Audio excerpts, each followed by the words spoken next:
injection, guys. Restricted area. Kaki may ahas dito. Ang dami, guys. Uy! Tumatayo yung balahibo ko. Microscope. OMG. Mga operating room. Mga PPE. Para sa mga kamay, guys. Uy!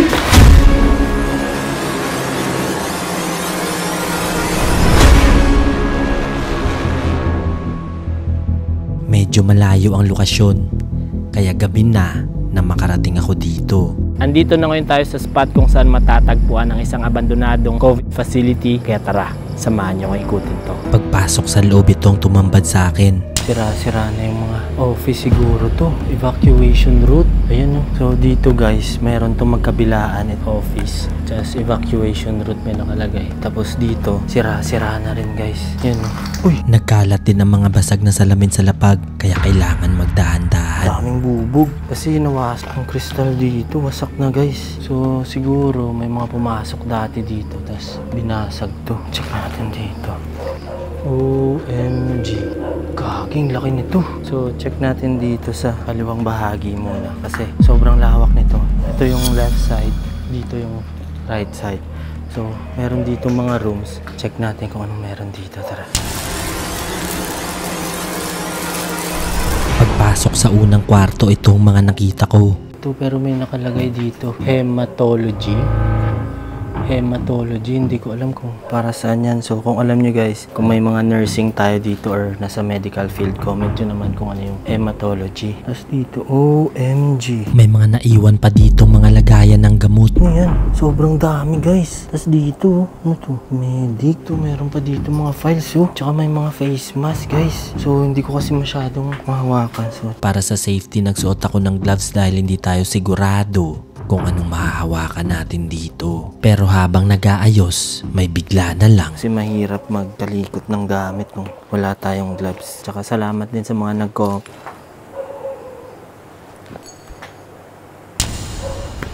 Tumatahol ang mga aso, kaya sinubukan kong tawagin, baka may tao.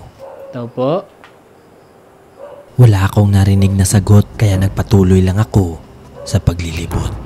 So guys, check natin itong mga gamit dito. Mayroon dito para sa ano dun, medical gym sustain set. Tapos doon merong mga alcohol guys. Ito, yung iba nabulok na lang yung karton no, pero hindi pa siya nabubuksan guys. Sira-sira na rin ang mga bintana at dingding nito. Animoy dinaanan ng dilubyo. Dito, wasak na dito. Ito yung kabilang room. Hindi ko alam kung ano to, pero empty na siya. So ito siguro parang office nila to. Tapos dyan merong mga lababo dyan. Check natin yung kabilang room. Lumipat ako sa kabilang kwarto para tingnan anong meron doon. At pagpasok sa loob, meron ako nakitang mga aparato sa lapag. Ano to? OMG. Siguro ano to? Hindi ko alam para saan to. Yan guys, kung may mga nurse tayo o doktor na alam kung anong aparatong to. Para siguro ano to, dentist? Baka sa dentist to guys. Habang papunta sa kabilang kwarto, bigla akong nakita to.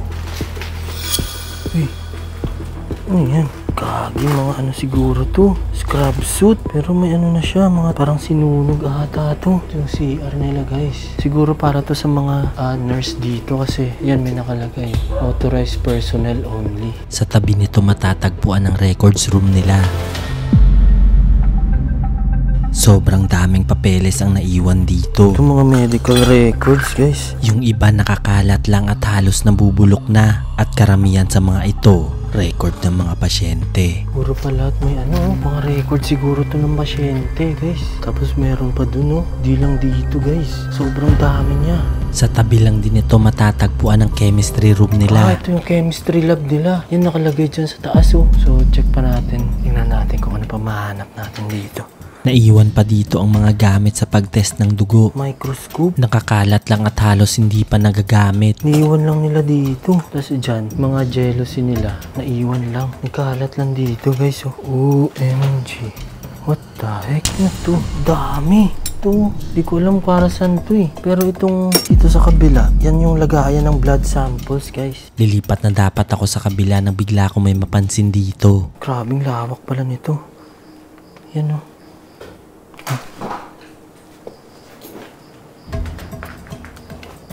Opo.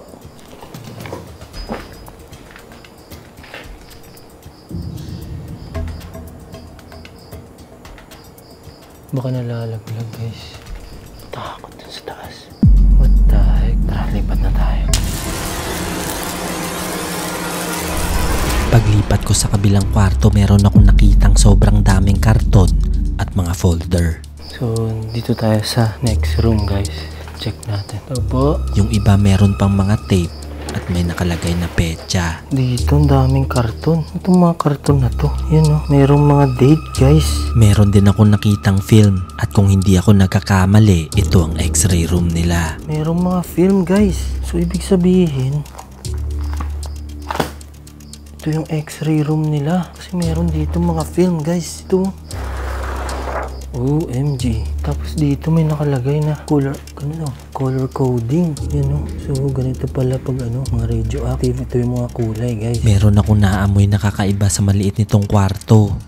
Kaya chinek ko kung anong meron sa loob. OMG. Dark room.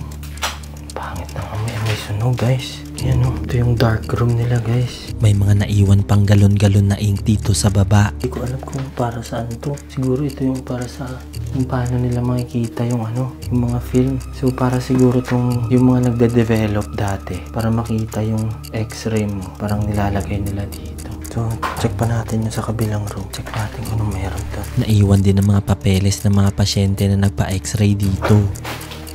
OMG. Yun o, 2020 pa guys. So, dito pa yung mga ibang records. Siguro ito yung mga records ng mga nagpa-x-ray dito. Halatang maraming pasyente din ang na-accommodate ng facility na to. Kasi yan may mga records pa. Dami dito, grabe to. Tumiretso na ako para tingnan ng iba pang kwarto. Kasi ito sobrang laki oh. OMG. Kaging lawak guys. Bigla ko may naalala nang makita ko ang sign na to. Healthcare workers only. Sobrang nakakalungkot na maisip. Parang bumalik sa akin yung nangyari dati kasi na-experience ko to pero sa Thailand naman. So ganito guys. Hindi kami pwedeng lumabas sa kwarto namin. Dapat meron lang kaming designated spots kung saan lang kami pwedeng tumayo at maglakad. So hindi kami pwedeng lumagpas doon kasi haharangin na kami ng mga health workers. Kahit medyo okay na kami. Kaya sobrang lungkot na experience. Sige sa diretso dito sa kabilang side. Dito meron akong nakitang malaking pinto kaya pinuntahan ko para tingnan anong meron sa loob. Bawal pumasok dito pag hindi ka siguro naka-PPE. Yan, mga restricted area to. Pero sira-sira na rin siya guys. Dito na kaya to. Ito po.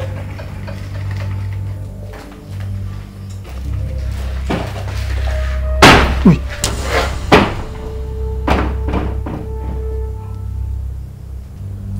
Baka ako lang yan. Dito pala ang operating room nila. OMG. Ito yung operating room. What the heck? Meron ako narinig na tunog ng hospital bed. Ito po. Pero hinayaan ko na lang to at nagpatuloy lang sa pag-iikot. Oh my God. Ganun. Medyo malamig dito. Tumatayo yung balahibo ko guys. Dito banda medyo malamig ang temperatura at medyo kakaiba sa mga napasok natin kanina. What the heck? Kaging lalaro tayo ng balahibo ko dito guys. Iba yung feeling dito. Matatagpuan din dito ang kanilang storage area at sa harap nito ang delivery room naman nila. Katabi niya yung delivery room. Tapos meron pa dito. Yan o. May mga naiwan pa dito telepono. Tapos yung mga buzzer coding nila. Hindi ko alam kung paano yan. Pero yan. Kung meron kayong kakilala or meron kayong friends or nanonood dito na nurse, please do comment kung ano itong mga to kasi hindi ko alam yung meaning. Ito siguro yung pag nila pag may emergency. Tapos yung buzzer nila, putol na rin. Chinek ko muna kung anong meron sa delivery room nila.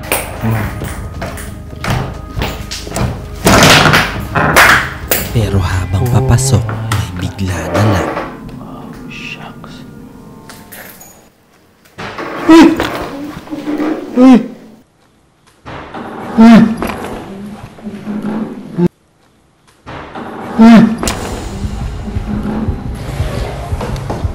Nanggagaling ang tunog sa pinto kung saan ako pumasok kanina. Pero nakakapagtaka dahil sobrang bigat nito at hindi ito kaya ng hangin. Ito po. Ito po. Tumalog yung pinto dun. Dahil, shucks. Problema ko kasi wala namang hangin, pero malamig. Tsaka sobrang bigat ng pinto dun kanina, so imposible. Kaya nagmadali na akong maglibot dito. Pero maya-maya lang. Medyo delikado na dito. What the heck? Hindi ko alam kung rinig dito kasi sa loob tayo ng delivery room, guys. Hindi ko mapigilan ang kaba ko dahil medyo malayo ito at ako lang mag-isa dito.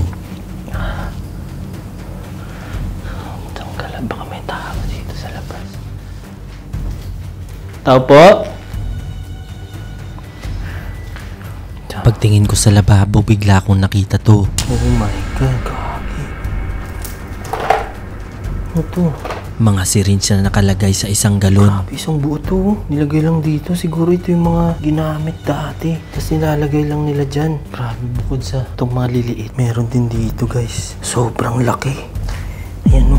So, kaya to single use only. So, ang dami ditong gamit, guys. Itong isa na to. Dito meron. Hindi ko alam kung ano yun. Dolphin area. So, hindi ko alam kung ano yun, guys. So, again, kung alam niyo, please comment. So, check natin dito kasi yung operating room. Lilipat na dapat ako nang may bigla akong mapansin dito. Ito po. Shit, may naglalakad. Parang may naglalakad. Gaging creepy.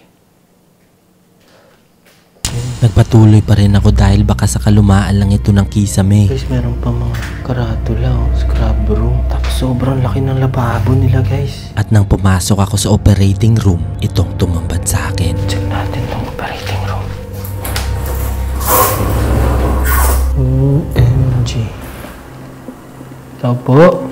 Oh, empty na rin siya, guys. Sira-sira na rin ang ibang parte nito. Tapos ito siguro yung connecting dun. Pero ang weird kasi yung lamig dito, guys, kakaiba. Ito siguro yung gamit para sa dextrose, yung nilalagay sa kamay. Yan yung iba, bukas pa. Oh. Check pa natin yung ibang room kung ano pang meron dito.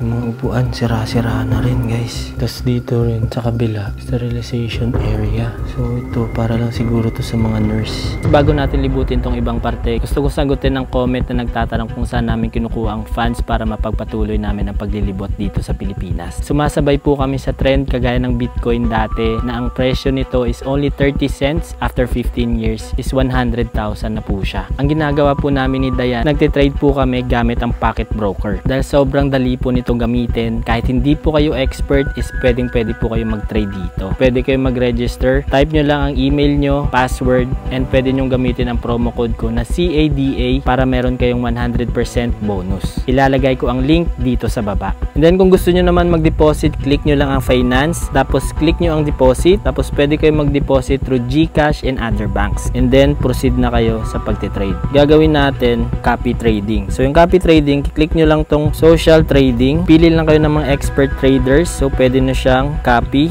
then confirm. Then aantayin lang natin siya. Meron tayong 2834. Ayan. And then meron na tayong 192. Kung gusto nyo nang kunin yung earnings nyo, click nyo lang ulit yung finance, withdrawals. Tapos pili lang kayo kung saan nyo gusto i-send ang balance nyo. So kung trip nyo mag-trade, guys, download nyo lang yung Pocket Broker. Ilalagay ko ang link dito sa baba. Register lang kayo and gamitin nyo ang promo code ko na CADA para meron kayong 100% bonus. Kaya tara, samahan nyo ko ikutin to. So guys, meron pa kasi ditong room dito. Tapos meron din dito. So unahin muna natin tong explore. Tapos check natin dito sa baba. Dito mas ramdam ang kilabot at lungkot ng lugar. At habang papasok, bigla akong nakita to. Meron pa ditong PPE din. What the heck? Guys, meron mga kamay. Marka ng kamay, guys. Sobrang dami niyan. Di lang isa. Kaging creepy dito. Check natin. OMG. Dito nilalagay dati ang mga taong apektado ng virus. Dito kina-quarantine. Ito yung mga kortina nila dati, oh. Sobrang lawak nito at napakadaming kwarto. Yan, oh. Daming rooms. Meron din dito. Nagkalat din dito ang mga files ng mga pasyente. Check natin ano pa meron dito. Ito ganun din, wala na rin guys. What the heck, ang dami pa dun oh. Yan guys, oh. Ito, sobrang dami nito dati. Sobrang nakakalungkot pag naalala mo yung ganitong moment kasi na-experience natin to. Marami sa atin naka-experience nito dati. Lalong-lalo na dito. Lalagay ko sa isang kwarto, tapos ikaw lang mag-isa. Ito, meron pa mga telepono guys. At nang pinasok ko ang isang kwarto, ito ang bumungad sa akin.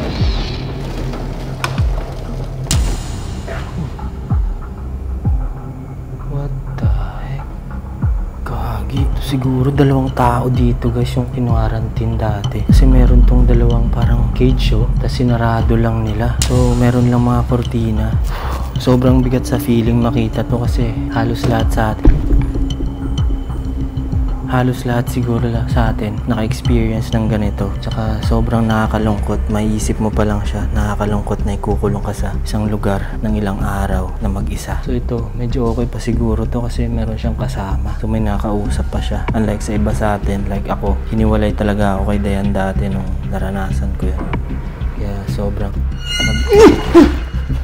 Paalis na sana ako nang biglang hinampas ng ibon ng pinto ng isang kwarto.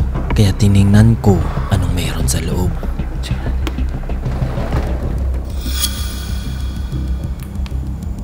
Oh my God. Dito guys. Dito sobrang lamig. Sobrang lamig na temperatura ng kwartong to.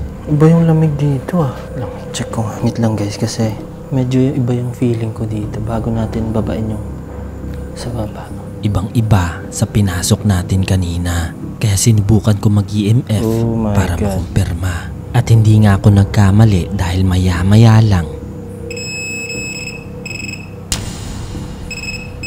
Sabi na nga ba eh. Uy! Pumapalo ito sa isang cubicle. Meron something dito guys. May napipick up siya dito banda eh. Kaya lumabas muna ako para libutin ang ibang parte. Pero bigla na lang. Ooh! Pumapalo dito banda guys. Dito banda. Pag pumasok ka dito yan. Nag-orange siya. Woo! Bumaba na agad ako para tingnan naman ang basement area. At dito mas nakakakilabot dahil gubat na ang bandang likod. Problema kasi yung likod nito guys. Gubat na yung likod. Kagi, sobrang laki nito guys. Dahil yan ang gubat na to guys. Kakilalanan tayo ng balahibo ko.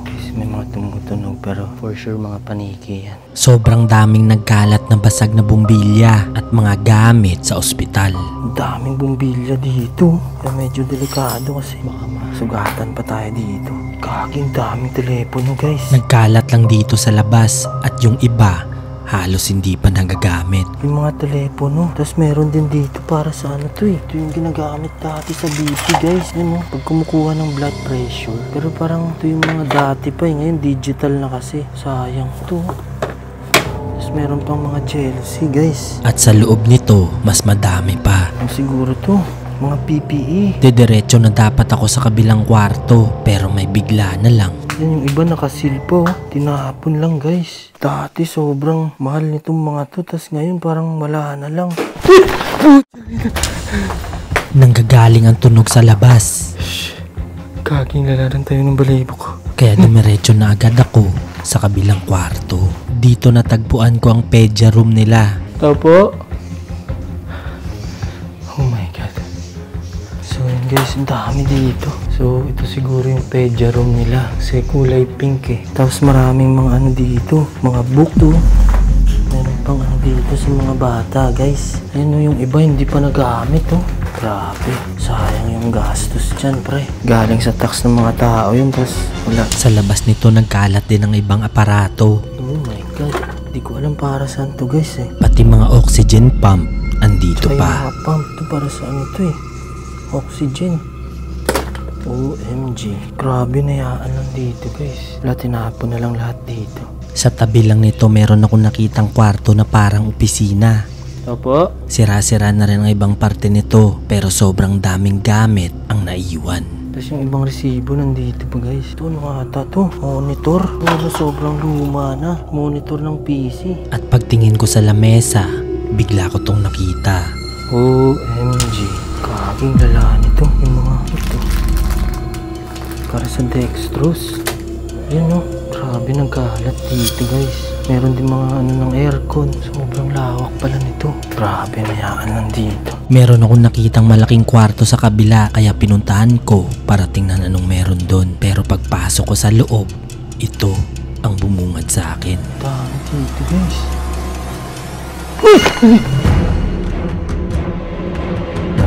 What the heck? Sobrang daming paniki at ibon dito sa loob kaya lumabas agad ako dahil parang tinataboy nila ako dito.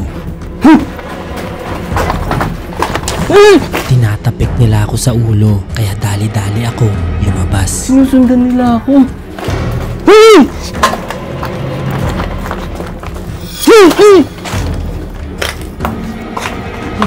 Pero pagdating sa labas, sinalubong ako ng ahas. Putyang gala. Shh. What the heck? May ahas dito. Kaya umalis agad ako dahil siguradong may mas malaki pa dito.